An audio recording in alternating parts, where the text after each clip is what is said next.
4:30 ప్రారంభిస్తానండి. Thank you. ప్రారంభించండి. హరి ఆ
బ్రహ్మా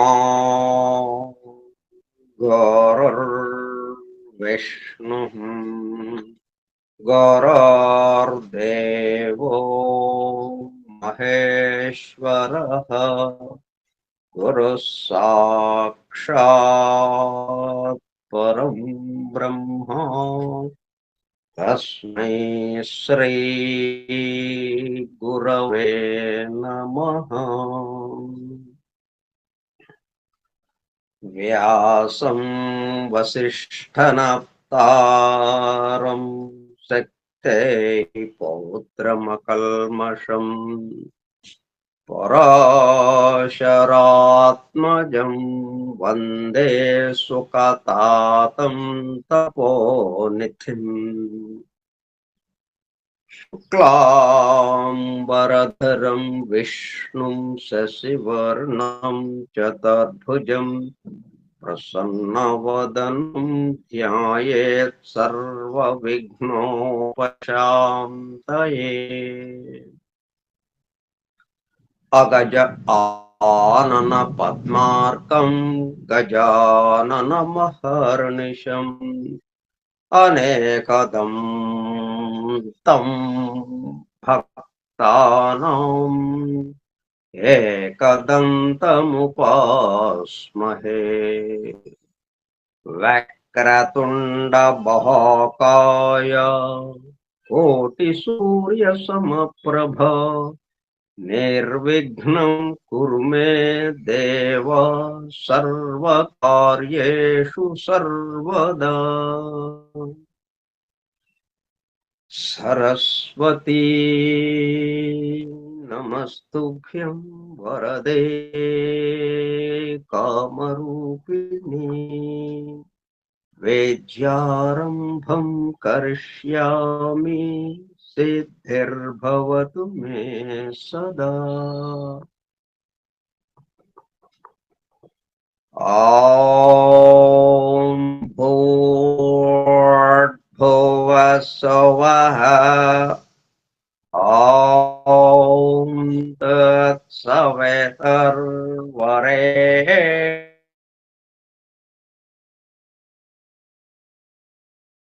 దేవస్య ధీమహి ధియో యో నః ప్రచోదయాత్.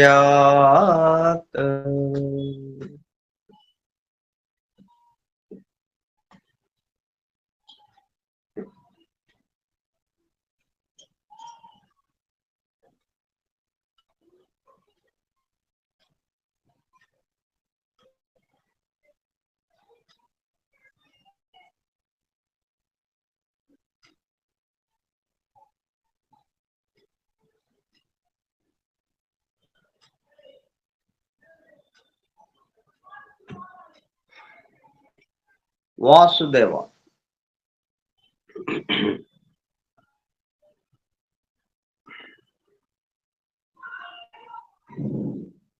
మన బోధన టీచింగ్ త్రూ ఇంప్రెషన్. అంటే మొక్కలు లేకపోతే ఆ విత్తనం నాటుతాం. విత్తనం నాటేటప్పుడు కల్లా ఏం జరిగింది? మహావృక్షమైంది అది. ఇట్లాగా బీజములు వేయటం, విత్తనం నాటడం. కదా అప్రయత్నంగా మనలో ఉన్న అదే జ్ఞానము దాని పట్ల మేల్కాంచడం జరుగుతుంది. కాబట్టి దీని తర్వాత మళ్ళీ మనం చదవటం, దాన్ని దాంతో కుస్తీ పట్టడం ఇవన్నీ లేదు. ఇది రాబోయే కొన్ని వందల సంవత్సరాల తర్వాత రాబోయే శతాబ్దాలలో జరిగే బోధనా విధానం ఇది. ఇది ఇప్పుడు పరిచయం చేయబడుతుంది మనకి. మామూలుగా ఏంటంటే దాంతో కుస్తీ పట్టడం, టీచర్ చెప్పిన తర్వాత మళ్ళీ దాని ఇంటికి వెళ్ళి దాన్ని చదువుతూ ఎంత మేరకు మనకు అర్థమైందో, లేకపోతే ఏదైనా డౌట్స్ వస్తే మరలా టీచర్ని అడగటం, ఆ డౌట్స్ క్లియర్ చేసుకోవడం, ఇట్లాగా సాగుతుంది. ఇప్పుడు ప్రస్తుతం అది విద్యా విధానం. మనది అట్లాగా కాదు, త్రూ ఇంప్రెషన్. అందుకే ఈ ఓంకారం ముమ్మారు, ఈ ప్రార్థన శ్లోకాలు. దీంతో ఏమవుతుంది? మనం భూమిని చదును చేసినట్టే. భూమిని మనం దుక్కి దున్ని పంట వేస్తాం చూడండి, అట్లాగా మన నారు పోస్తాము అన్నట్టుగా భూమిని చదును చేసినట్టయింది. అంటే మొక్క నాటడానికి వీలుగా.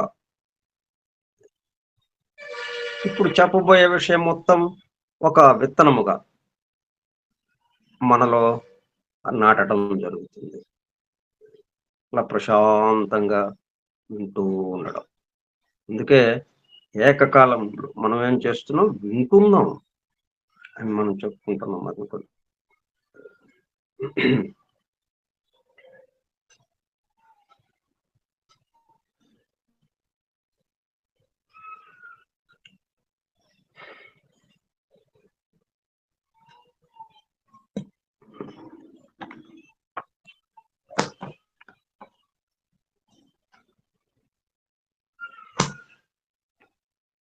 తర్వాత ఇంకోటి ఏంటంటే, ఇప్పుడు రచయిత తను ఒక్కడు గదిలో కూర్చుని రాసుకుంటా ఉంటాడు.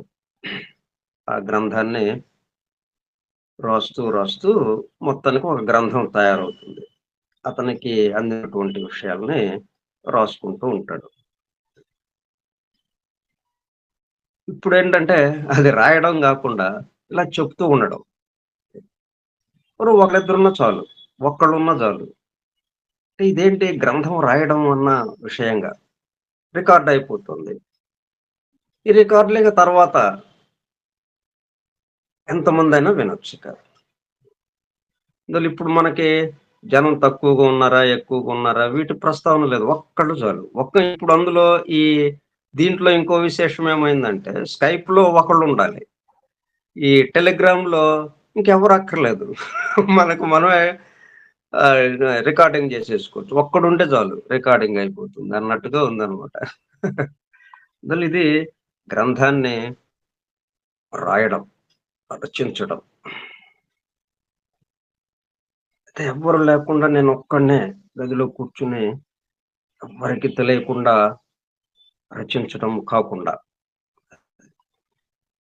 ఒకేసారి మొత్తం బహిరంగంగా అందరికీ అందేటట్టుగా రామానుజాచార్యులు ఎట్లాగైతే తనకు అందిన ఆ మంత్రాన్ని, తనకు ఉపదేశింపబడిన మంత్రాన్ని మొత్తం అందరికీ వెల్లడి చేశాడు వెంటనే. అట్లాగా ఇది కూడా జరుగుతుంది, అదొక విశేషం. ఓకే.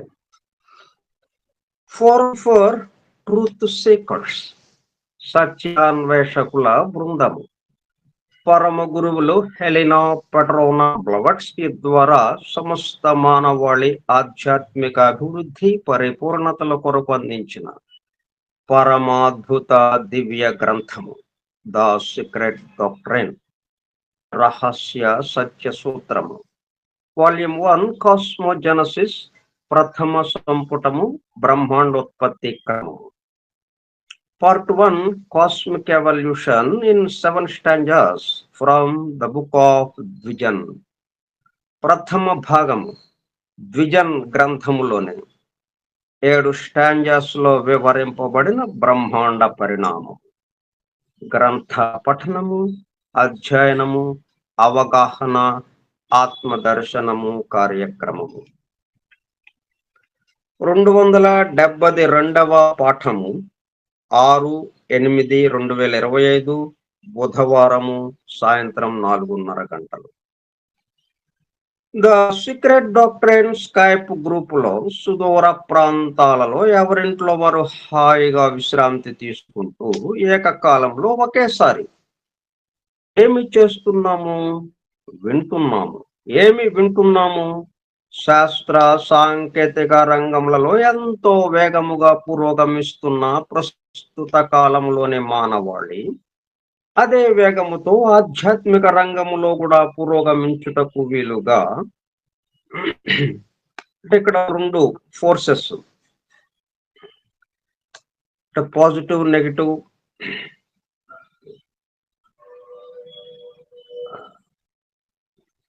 దైవీ శక్తి, ఆసురి శక్తి ఏవైతే ఉన్నాయో 2 విరుద్ధ శక్తులు, వాటితో కదా ఈ సృష్టి మొత్తం నడుస్తుంది. ఆ 2 శక్తులకి ప్రతీకగా ఒకటేమో శాస్త్ర సాంకేతిక రంగములలో ఎంతో వేగముగా పురోగమిస్తున్న ప్రస్తుత కాలంలోని మానవాళి, అది ఒక ఫోర్సు. అది అప్రహెండ్ అవటానికి అది ప్రయత్నం చేస్తుంది.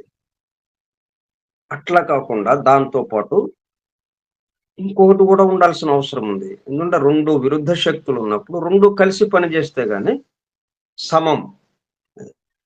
సమత్వం, సామరస్యత ఉండటానికి అవకాశం ఉంటుంది. లేకపోతే మొత్తం విధ్వంసానికి దారితీస్తున్నది. అందుకని అదే వేగముతో ఆధ్యాత్మిక రంగంలో కూడా పురోగమించుటకు వీలుగా ప్రపంచంలోని అన్ని జాతుల, మతముల పవిత్ర గ్రంథములలో పొడుపు కథల రూపంలో అర్థము అయి అవనట్లుగా ఉన్న సృష్టి రహస్యములను, సృష్టి అమెరికా కూర్పును బహిర్గతం చేసి మానవాళికి అందించి వాటి అవగాహన ద్వారా ఆత్మదర్శనము పొందుట అను దివ్య ప్రణాళిక అమలు పరచబడుటకు పరమ గురువులు మేడం హెలినా పెట్రోనా బ్లవెట్స్కీ ద్వారా అత్యద్భుతముగా అందించిన ద సీక్రెట్ డాక్ట్రైన్ గ్రంథంలో బాహాటముగా ఇవ్వబడిన అతి నిగూఢములైన సృష్టి రహస్యము, వాటి మూలము, గ్రంథ హృదయమును చేరు పద్ధతులు తెలుసుకోవాలనే తీవ్ర ఇచ్ఛతో, తపనతో సత్యాన్వేషణలో భాగముగా ఎన్నో నిగూఢ విషయములను మరింత లోతుగా తెలుసుకుంటూ సత్యమును చేరు ప్రయత్నంలో మనమందరము ఇక్కడ చేరాము. దానితో పాటు ఆధునిక విజ్ఞానము యొక్క దృష్టి పథము నుండి తప్పిపోయిన తత్వదర్శన అన్వేషణలో అనగా సత్యాన్వేషణ కొరకు కూడా ఈ గ్రంథము దగ్గరకు వచ్చాము. The true student of the secret doctrine is a జ్ఞానయోగి అని మేడం బ్లవెట్స్కీ తన చివరి రోజుల్లో అన్న మాటలను నిజం చేయటానికి మనమందరము జ్ఞానయోగిగా అవుటకు కూడా ఇక్కడ చేరాము. అంటే మనం పెద్దవాళ్ళు వెళ్ళిపోతూ చివరి కోరికగా ఏదో చెప్తారు, దాన్ని ఆ తర్వాత వాళ్ళు తీర్చడానికి ప్రయత్నం చేస్తారు. అట్లా మనం ఆమె అన్న మాటని నిజం చేయటానికి మనం ప్రయత్నం చేద్దాం.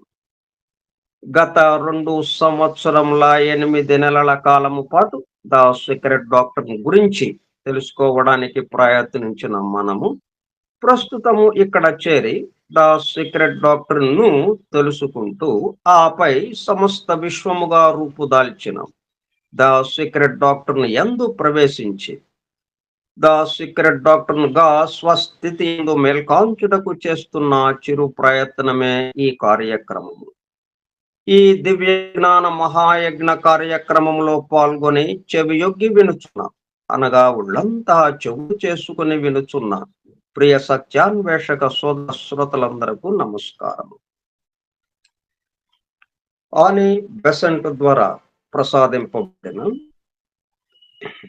Universal prayer invocation.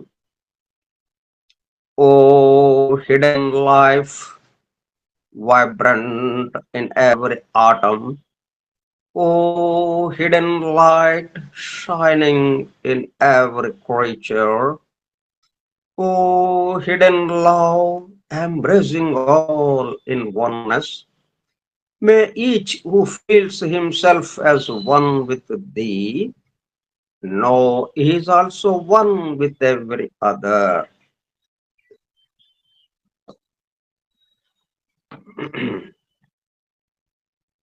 అనుష్ఠానం అయింది మనది.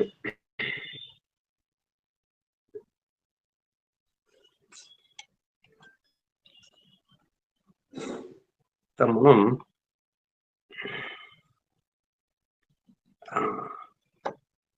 స్టాంజా 2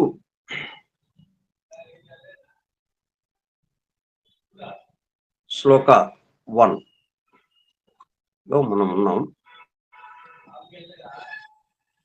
మొదటి శ్లోకంలో 2 భాగాలుగా ఉంది. మొదటి భాగం, where are the builders the luminous sons of manvantaric dawn, మన్వంతరపు ఉషోదయ వెలుగుల బిడ్డలైన సృష్టి పునర్నిర్మాణ వ్యూహకర్తలు ఉన్నారా? ఉంటే ఎక్కడ ఉన్నారు? దానికి సంబంధించి ఆ పునర్నిర్మాణ వ్యూహకర్తలు అంటే బిల్డర్స్ గురించి కొంత చెప్పుకుంటూ ఉన్నాము. నిన్న లా ఆఫ్ పీరియాడిసిటీ ఎట్లాగైతే పర్యాయత్వంగా పని విశ్రాంతి, అట్లా నిన్న పని చేసుకున్నాం, వివరించుకున్నాం, మళ్ళా విశ్రాంతి రెస్ట్లోకి వెళ్ళాము, మరలా ఇప్పుడు పనిలోకి వచ్చాము. అంటే పనిలోకి వచ్చామంటే నిన్న ఎక్కడైతే ఆపామో మరలా అక్కడి నుంచి ప్రారంభించుకోవటం. ఇదే పద్ధతి మొత్తం ఎక్కడికి వెళ్ళినా కానీ ఇదే ఉంటుంది. ఇవన్నీ అందుకే వీటిని ధర్మములు అని చెప్తున్నారు. ఈ ధర్మాల ఆధారంగానే మొత్తం నడుస్తుంది. ఈ ధర్మాలతోనే మొత్తం కూర్పు చేయబడింది.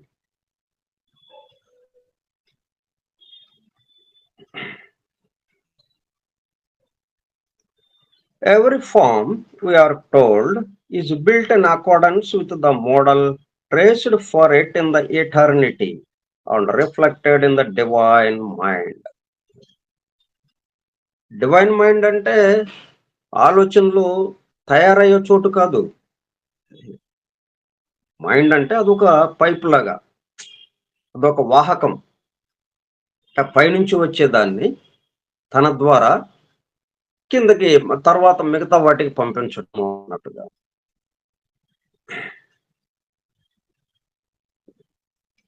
ఆలోచన అలా ప్రసారం అవటానికి తన ద్వారా, అది ఆలోచనగా మనకి రావటానికి, అంతకుముందున్న స్థితి నుంచి దాన్ని కొంత భౌతికతకి తీసుకొచ్చి తన ద్వారా ప్రసారం చేయటం. అంటే ఎక్కడికక్కడికి ప్రసారం ఇదంతా. ఆ ప్రసారం సూక్ష్మ స్థితి నుంచి స్థూల స్థితికి ఎక్కడికక్కడ. అంటే కాజ్ ఏమో సూక్ష్మంగా, ఎఫెక్ట్ ఏమో స్థూలంగా, అట్లాగా మారుతూ మారుతూ మారుతూ స్థూలాతి స్థూలమైనటువంటి ఈ భూలోకం వచ్చింది. ఇక్కడ ఉన్నటువంటి మొత్తం ఆకారాలన్నీ, రూపాలన్నీ ఎక్కడివి? In accordance with the model. అక్కడ ఉన్నాయి. ఎక్కడ? ఎటర్నిటీ, శాశ్వతంగా ఉన్నాయి అక్కడ ఒక చోట. అవే మరలా ఈ డివైన్ మైండ్ ద్వారా ప్రసారం అవుతుంది, రిఫ్లెక్టెడ్, ప్రతిబింబిస్తుంది. The divine mind is equivalent to divine ideation, which reflects an aspect of the divine plan. దివ్య ప్రణాళిక ఒకటి ఉన్నది. దివ్య ప్రణాళిక ఎందుకు వచ్చింది? దివ్య సంకల్పం ఉండడం వల్ల. దివ్య సంకల్పం ఎందుకు వచ్చింది? ఆయన నుంచి వచ్చేసింది అంతే అది. తాను పెక్కులు కావాలి. ఒక్కడే ఉండేటప్పుడు కల్లా ఎక్కువ మంది ఉండాలి అన్నట్టుగా ఆయనకి అనిపించింది. దీన్నే రాధాకృష్ణమూర్తి గారు వ్యాసుని స్వప్నము అన్న వచన కావ్యంలో ఒక చక్కటి పద్య రూపంగా రాశారన్నమాట. సర్వాణి వీక్షించి సర్వుండు నగినంత. ఎట్లా ప్రారంభమవుతుంది? ప్రళయంలో ఉంది. ఆ డివైన్ ప్లాన్ ఎలా వచ్చింది అంటే, సర్వాణి వీక్షించి సర్వుండు నగినంత. ఆ పరమేశ్వరుడు అమ్మవారిని చూసి నవ్వాడంట. ఈశాని నెరవేర్చే ఈశునాంతర్యంబు. ఆ నవ్వులోనే మొత్తం సంకల్పం అంతా ఉంది. టోటల్ ఏం చేయాలి? ఆ నవ్వునే స్వీకరించామే. ఈశాని నెరవేర్చే ఈశునాంతర్యంబు. ఆయన నవ్వులో నుంచి అమ్మవారికి వచ్చింది. అమ్మవారి నుంచి ఇక కిందకి దిగింది. అట్లాగా ట్రాన్స్మిషన్ రిఫ్లెక్టెడ్ అదనమాట. కాబట్టి ఇక్కడ అది డివైన్ ప్లాన్. ఆ సంకల్పానుసారం డివైన్ ప్లాన్ రచింపబడింది. ఆ డివైన్ ప్లాన్ ప్రకారం అది రిఫ్లెక్ట్ అవుతూ ఆ divine plan. It should be born in mind, however that divine mind or divine ideation in the esoteric philosophy is not synonymous with the divine thought or adi buddhi. For in the absolute or divine thought, everything exists and there has been no time when it did not so exist. But divine ideation is limited by the universal manvantaras.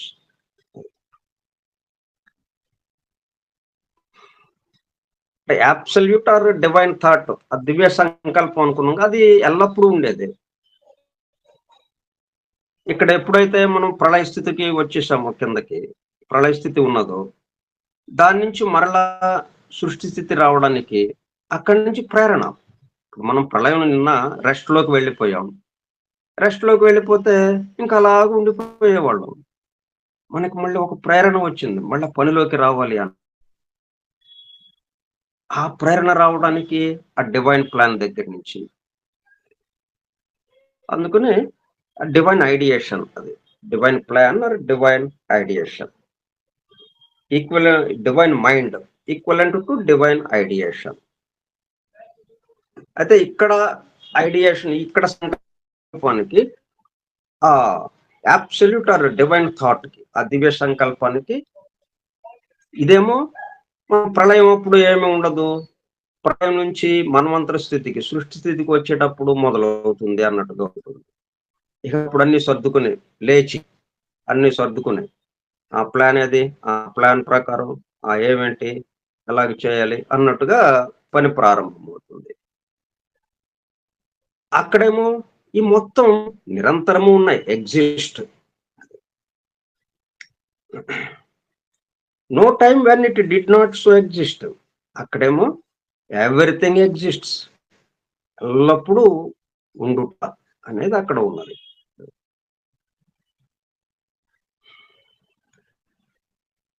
తర్వాత దీనికి సంబంధించి, but to return to the theme of hierarchies, అంటే మనం builders గురించి కొంత పరిచయం చేసుకుంటాం.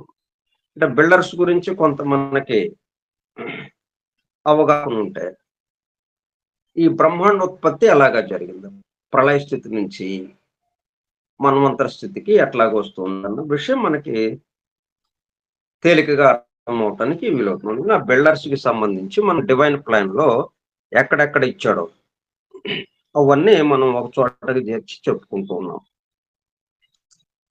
ఈ బిల్డర్స్ గురించి చెప్పుకునేటప్పుడు హైరార్కీస్ అనేది ఒకటి వస్తుంది. ఇవన్నీ ఒకళ్ళు ఇద్దరు చేసే పనులు కాదు కదా, సమూహాలు.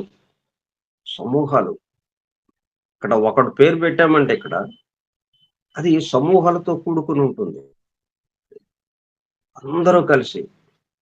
ఇప్పుడు మేస్త్రి అని అన్నాము. మేస్త్రి అంటే వాడొక్కడే ఉంటాడా? వాడితో పాటు వాడెనక ఒక 30, 40 మంది కూలీలుంటారు. వాళ్ళని మళ్ళీ మేస్త్రులు డిఫరెంట్ తరగతులతో. కూలీలు, మేస్త్రులు ఇట్లా వీళ్ళందరూ కలిసి ఆయనలో కలిసిపోయి ఉంటారు. ఆయన ఒక్కడినే మనం చెప్పుకుంటాం. మేస్త్రి అంటాం. కానీ ఆయనతో పాటు ఆ 40 మంది ఉన్నారు. అట్లా మనం ఇక్కడ ఏదైనా గాని ఒక పేరు వచ్చింది అంటే, ఆ పేరు వెనక వందలు, వేలు, లక్షలు సమూహంతో కూడుకొని ఉంటుంది.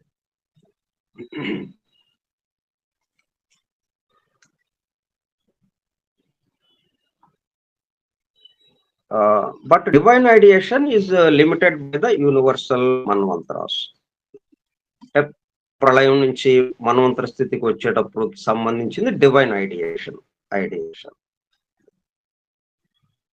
అసలైన డివైన్ థాట్ ఏదైతే ఉందో, అబ్సల్యూట్ ఆర్ డివైన్ థాట్, అది ఎల్లప్పుడూ ఉండేది. ఇది పర్యాయత్వముగా ప్రళయంలోనేమో విశ్రాంతి స్థితి, తర్వాత పని స్థితిలోకి వస్తుంటుంది. ఒకప్పుడు ఉండడం, ఒకప్పుడు లేదు అన్నట్టుగా అనిపించవచ్చు ఇక్కడ. కానీ అక్కడ మాత్రం ఎల్లప్పుడూ ఉంది. అందువల్ల ఆయన ఎప్పుడూ నవ్వుతూనే ఉంటాడు. ఈమె ఎప్పుడూ అది పనిచేస్తూ దాని ప్రకారము ఆయన అనుసరించి పనిచేస్తూనే ఉంటుంది అన్నట్టుగా. అయితే ఈమె ఇప్పుడు మనం ఏమనుకున్నాం, మొట్టమొదటి స్టాంజాలోనే మొదటి శ్లోకంలో అమ్మవారు కునుకు తీస్తున్నది. అమ్మవారు కునుకు తీస్తూ ఆ దృశ్యాన్ని ఊహించండి కొంచెంగా. అక్కడ ఎదురు కూర్చుని ఉన్నారు. ఈమెమో కునుకు తీస్తుంది. కునుకు తీసి మరలా మేలు కాంచింది. మేలు కాంచేటప్పటికల్లా ఎదురుగా ఎవరున్నారు? ఆయన ఉన్నారు. ఎట్లా ఉన్నాడు? నవ్వుతూ ఉన్నాడు. సర్వాణి వీక్షించి సర్వుండు నగినంత. ఆయన నవ్వును చూసి వెంటనే ఈశాని నెరవేర్చే ఈసునాంతర్యం. వెంటనే నెక్స్ట్కి సంబంధించిన విషయానికి వెళ్ళిపోయింది, పనిలోకి వెళ్ళిపోయింది.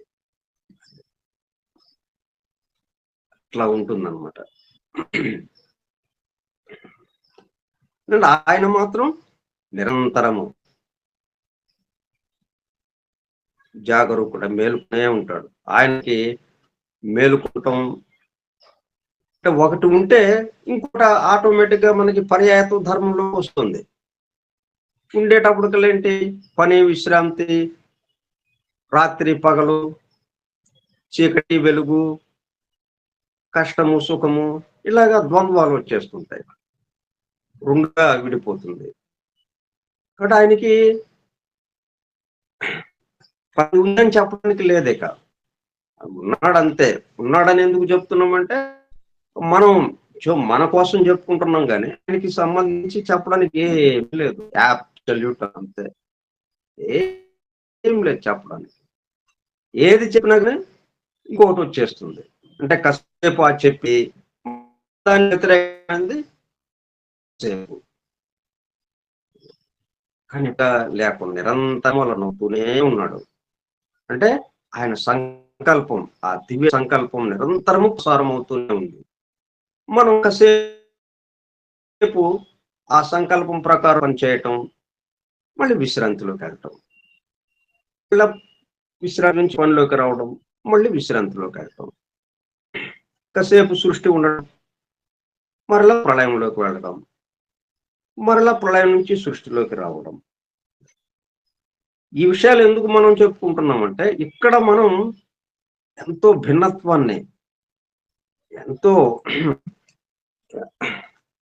గందరగోళాన్ని మనం ఇక్కడ చూస్తూ ఉన్నాం, అనేకత్వాన్ని చూస్తూ ఉన్నాం ఇక్కడ. దీంట్లో ఉన్న ఏకత్వాన్ని దర్శించడం, ఎందుకంటే ఆయన యొక్క సంకల్పంలో రెండు భాగాలు ఉన్నాయి. ఒకటేమో తాను పెక్కు కావాలి. పెక్కులు అయ్యేటప్పుడు కల్లా ఏమవుతుంది, ఇది మనం ఎప్పుడు తరచుగా చెప్పుకుంటూనే ఉన్నాం. ఎందుకంటే నిరంతరము మనం గుర్తుపెట్టుకోవాల్సిన అంశం ఇది. పెక్కులయ్యేటప్పటికల్లా అనేకత్వంలోకి, భిన్నత్వంలోకి వస్తాం. ఒకరికొకరికి సంబంధం లేదన్నట్టు ఉంటాం. ఆ ఒకరికొకరికి సంబంధం లేదు, భిన్నత్వం, అనేకత్వంలోనే ఏకత్వాన్ని దర్శించటం. అది ఆయన యొక్క సంకల్పంలో రెండో భాగం. మనం ఎట్లాగైతే ఈ స్టాంజాలో 2 భాగాలుగా ఇచ్చారు. మొదటి భాగం ఇది, రెండో భాగం ఇది అని మనం చదువుకుంటూ వెళ్తున్నాం. అట్లా ఆయన 2 భాగాలనమాట. 2 భాగాలుగా ఉంది ఆయన యొక్క సంకల్పం. మొదటి భాగమేమో తాను పెక్కులవ్వటం. దాంట్లోనే తాను పెక్కులైనప్పుడు, అనేకత్వంలోకి వచ్చినప్పుడు అక్కడ జాగ్రత్తగా మరలా ఏకత్వాన్ని దర్శించటం ఆ అనేకత్వంలోనే. అక్కడే ఉంటూ మళ్ళీ అక్కడ వదిలేసి వైకుంఠానికి వెళ్ళి ఏకత్వాన్ని అనుభవించడం కాదు. భూలోకంలోనే ఇక్కడే మనం ఈ దేహంలోనే ఎక్కడైతే అనేకత్వం అనేది చూసామో ఆ స్థలంలోనే, ఆ స్థితిలోనే ఆ అనేకత్వాన్ని చూసిన దాన్నే ఏకత్వంగా చూడడం. నేను అంతకుముందు ఉన్నది ఏకత్వమే. మనకు అనేకత్వంగా భాషించింది స్థితి భేదం. మళ్ళీ దాన్ని ఉన్నది యథార్థమైన స్థితిలోకి రావటం. ఇప్పుడు మనం ఇక్కడ మన యొక్క వ్యవహారం అంతా నడుపుకుంటూ ఉంటాం. ఎక్కడ ఏ పనులు ఆగవు. మరింత మెరుగ్గా చేస్తూ ఉంటాం.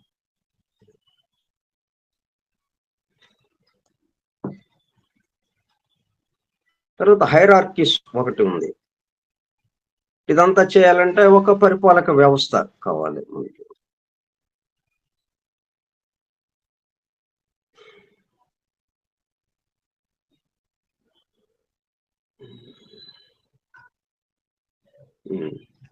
ఇది కూడా చదివి మనం నెక్స్ట్ ఇంకో పేజీలోకి వెళ్దాం. The term hierarchy should be explained in detail since it is used with great frequency in theosophical literature. Hierarchy అనే పదం మనకి చాలా తరచుగా వస్తూ ఉంటుంది. ఈ దివ్య జ్ఞాన పరిభాషకి సంబంధించి దివ్య జ్ఞాన సాహిత్యంలో మనకి ఈ హైరార్కీ అన్న పదం చాలా ఎక్కువగా మనం ఉపయోగిస్తూ ఉంటాం. కాబట్టి దాని గురించిన అర్థం ఏంటో మనం వివరించుకోవాల్సిన అవసరం ఉంది. It is a compound of 2 Greek words, hieros, archon. ఇట్లా 2 గ్రీకు భాషకు సంబంధించిన పదం అది. 2 పదాలు కలిసినది. మొదటి పదమైనటువంటి హైరోస్ అంటే అర్థం ఏంటి? సేక్రెడ్, అత్యంత పవిత్రమైనది. Archon from arcane, to rule. Greek భాషలో ఆర్కేన్ అంటే టు రూల్,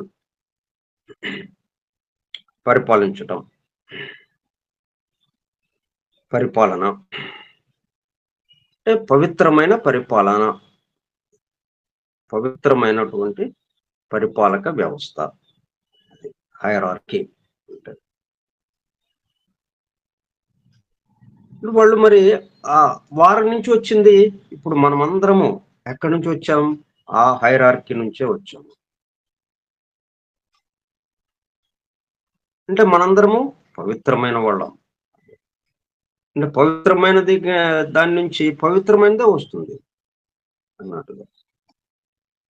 పవిత్రమైన పరిపాలన.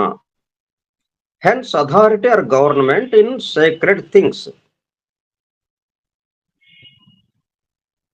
ఇంకోటి కూడా మనం మొత్తం పవిత్రీకరించడానికి ఒక పరిపాలక వ్యవస్థ ఉంది అన్నట్టుగా కూడా మనం చెప్పుకోవచ్చు. In sacred things, government in sacred things.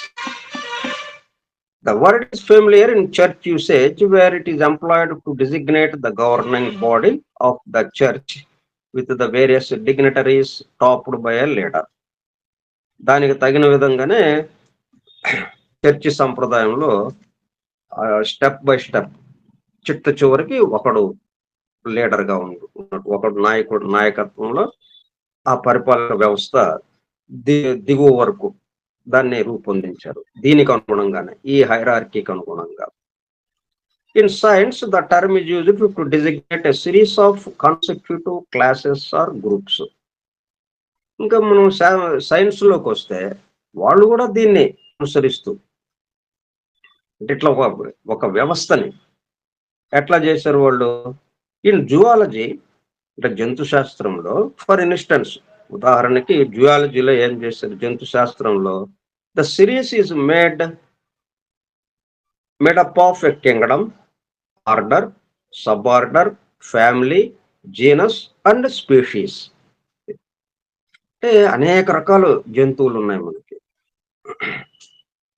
ఏకకణ amoeba ఏకకణ జీవి నుంచి ఏనుగు దాకా డినోసార్స్ ఉండేవి సరే ఇప్పుడు అంతరించిపోయినాయి కాబట్టి ఏనుగు మనకున్న జంతువుల్లో ఏనుగు అలాగే తిమింగలం ఇట్లా అత్యంత భారీగా ఉన్న జంతువుల వరకు ఇట్లా వీటిల్లో చూసుకుంటా ఉంటే ప్రతిదానికి ఒక కుటుంబం ఇదంతా అంటే ఒక కుటుంబానికి సంబంధించిన వాళ్ళం అన్నట్టుగా ఇప్పుడు మనలో ఎవరన్నా తీసుకోండి మనం ఒక వంశానికి సంబంధించిన వాళ్ళంగా ఆ వంశం నుంచి ఒక పరంపరగా ఆ వంశం యొక్క పరంపరగా మనము దిగువగా ఇక్కడ ఇప్పుడు ఉన్నాం ప్రస్తుతం అట్లా ఈ జంతువులకి సంబంధించి ఒక పరంపర ఒక వంశము ఒక కుటుంబము ఒక Kingdom order sub order family genus and species ఇట్లా దాన్ని చివరిది స్పీషీస్ అన్నమాట in the classification of plants వృక్ష వృక్షవర్గకు వచ్చేటప్పటికల్లా వృక్షాల దగ్గరికి ద సేమ్ థింగ్ అప్లైస్ అక్కడ కూడా చెట్లన్నీ ఒకటే రకం కాదు జంతువులన్నీ ఒకే రకం కాదు దేనికి దానికి విడివిడిగా ఒక ఒక క్రమ పద్ధతులు ఒక పరంపరగా వస్తున్నవి అవన్నీ అంటే బ్రాడ్ గా మనం విభజించుకుంటే ఈ కుటుంబానికి సంబంధించింది ఇది అన్నట్టుగా a series of graded beings then is the meaning attaching to the term hierarchy as used in the secret doctrine ఇట్లా గ్రేడెడ్ బీయింగ్స్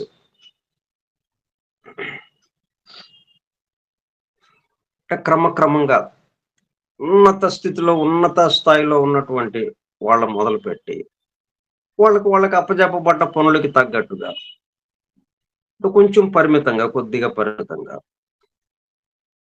ఇట్లా గ్రేడ్స్ వారీగా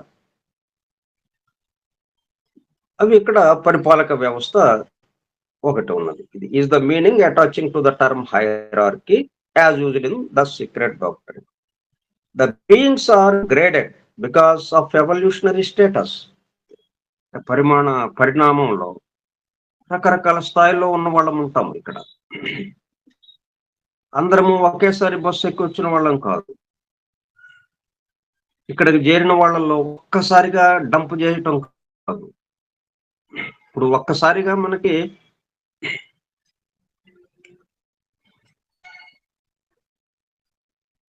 ఒక కుటుంబంలో చూస్తాం అప్పుడే పుట్టిన శిశువు ఉంటాడు అంటే తల్లిదండ్రి ఉన్నారు ఆ తల్లిదండ్రికి సంబంధించి తల్లిదండ్రులు ఉంటారు ఇంకా వాళ్ళతో పుట్టినటువంటి తోబుట్టువులు ఉంటారు ఇట్లా రకరకాల వయసుల్లో రకరకాల వాళ్ళు పూర్తిగా ఈ మొత్తానికి సంబంధించి ఒక తాతో ఒక ముత్తాతో 90 సంవత్సరాలు ఆయన ఒకడు ఉంటాడు అక్కడ అందరూ అదే ఇంట్లో ముత్తాత దగ్గర నుంచి అప్పుడే పుట్టిన శిశువు దగ్గర వరకు మరి ఎన్ని రకాలుగా వచ్చినది దాన్ని గ్రేడెడ్ బీయింగ్స్ అని అంటాం graded because of evolutionary status ఇప్పుడు ఈ శిశువుని ఎందుకు చాలా చిన్నడు ఏం తెలియదు వీడికి అంటే ఎట్లా కుదురుతుంది ఆ ముత్తాత కంటే అన్నీ తెలుసు ఆయనకి జ్ఞాని అంటే మరి అట్లా ఆయన ముందు పుట్టాడు ఆయన దానికి తగ్గట్టుగా వయసు కానీ ఆ విషయాలు అర్థం తెలుసుకోవడం కానీ ఇవన్నీ జ్ఞానం సముపార్జించడం కానీ అవన్నీ ఆయనకి బాగా ఉన్నాయి ఎందుకని ముందు పుట్టాడు ఆయన ఆ తర్వాత పుట్టిన వాళ్ళు కొంచెం తక్కువగా, ఆ తర్వాత వాళ్ళు ఇంకొంచెం తక్కువగా, ఇప్పుడే పుట్టిన శిశువు పూర్తిగా తక్కువగా అన్నట్టు కదా మనకు ఉండేది. ఇదంతా ఎట్లాగొచ్చింది? Evolutionary status. పరిణామంలో మనం అందరం ఒక్కసారిగా ఇక్కడికి వచ్చిన వాళ్ళం కాదు. కాబట్టి కొంతమంది ఉన్నత జీవులు ఉండొచ్చు. కొంతమంది చాలా తక్కువ స్థాయిలో, తక్కువ తెలివితేటలతో ఉండొచ్చు. Evolutionary status not because of any inherent determining factor. అట్లా గ్రేడులు చేయటమే కానీ అతను తక్కువ ఇది ఉంది కాబట్టి అతను గ్రేడింగ్ చేశాము అన్నది కాదు. అతను తక్కువగా ఉందంటే ఈ తక్కువతనాన్ని గ్రేడింగ్ చేయడంలో అతనికి ఎవల్యూషనరీ స్టేటస్ను బట్టి గ్రేడింగ్ చేయటం కానది, ఇతను తక్కువ తెలివి ఉన్నవాడు అన్నదానికే గ్రేడింగ్ చేయలేదు. ఇప్పుడు గ్రేడింగ్ చేయడంలో 2 రకాలు. ఇతను తెలివితేటలు ఉన్నదాన్ని బట్టి గ్రేడింగ్ అండి. 100% 80, 70, 60, 50, 50% తెలివితేటలున్నాయి. సగం తెలివితేటలున్నాయి. ఇక 10% ఉన్న వీడికి తెలివితేటలు అని ఇట్లా తెలివితేటలను బట్టి గ్రేడింగ్ చేయలేదు. గ్రేడింగ్ ఎలాగ చేశారు? Evolutionary status. ఈ ఎవల్యూషన్‌లో, ఈ పరిణామంలో ఎప్పుడు వచ్చాడు ఇక్కడికి? ఎప్పుడు పుట్టాడు అన్నట్టుగా. దాన్ని బట్టి, దాన్ని బట్టి గ్రేడింగ్ చేయటం జరిగింది.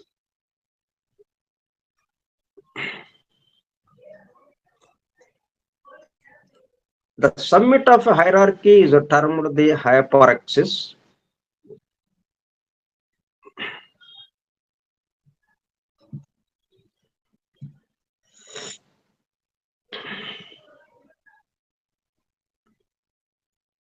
మొత్తానికి ఉన్నత శిఖరాగ్రంలో ఉన్న అతన్ని ఏమంటాం? హైపరాక్సిస్ అంటాం. Meaning the chief or head of the system. ఈ మొత్తం పద్ధతికి, ఈ వ్యవస్థకి అతను హెడ్గా ఉండడం, అధిపతిగా ఉండడం, ప్రధానాధిపతిగా ఉండడం. Not in the sense of a ruler or chieftain, but rather as the most evolved being of the hierarchy. పరిణామంలో, ఆ వికాసంలో, ఆ వికాస దశను అనుసరించి అక్కడ శిఖరాగ్రంలో ఉన్నటువంటి చీఫ్ ఎవరైతే ఉన్నారో, ప్రధానాధిపతి, అతను most evolved being of the hierarchy. అందువల్ల అక్కడ కూర్చున్నాడు ఆయన. ఇక్కడేంటి, ఎట్లాగెళ్ళాడు అక్కడ దాకా? ఈ మొత్తం నేనే నేనే నేనే అని క్రమక్రమంగా ఆ వికాసం జరుగుతుంది. నా నా యొక్క వ్యక్త రూపము నా చుట్టూ ఉన్నది. ఈ తన చుట్టూ ఉన్నదాన్ని తన యొక్క వ్యక్త రూపంగా, తనలో ఏదైతే ఉందో దాని యొక్క వ్యక్త రూపంగా చూస్తూ క్రమక్రమంగా ఈ సమస్త విశ్వము, సమస్త సృష్టి నా యొక్క వ్యక్త రూపము.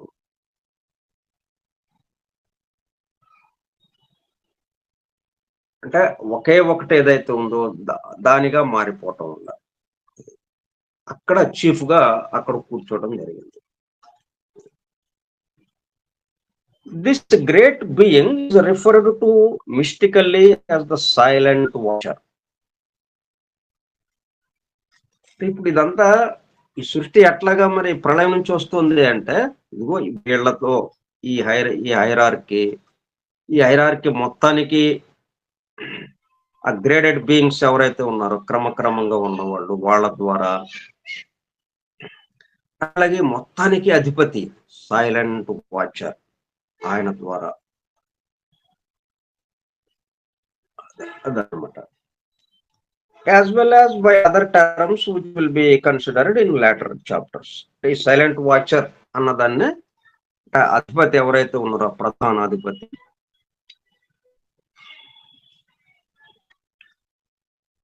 ఆయన్ని సైలెంట్ వాచర్ అని అంటున్నాం.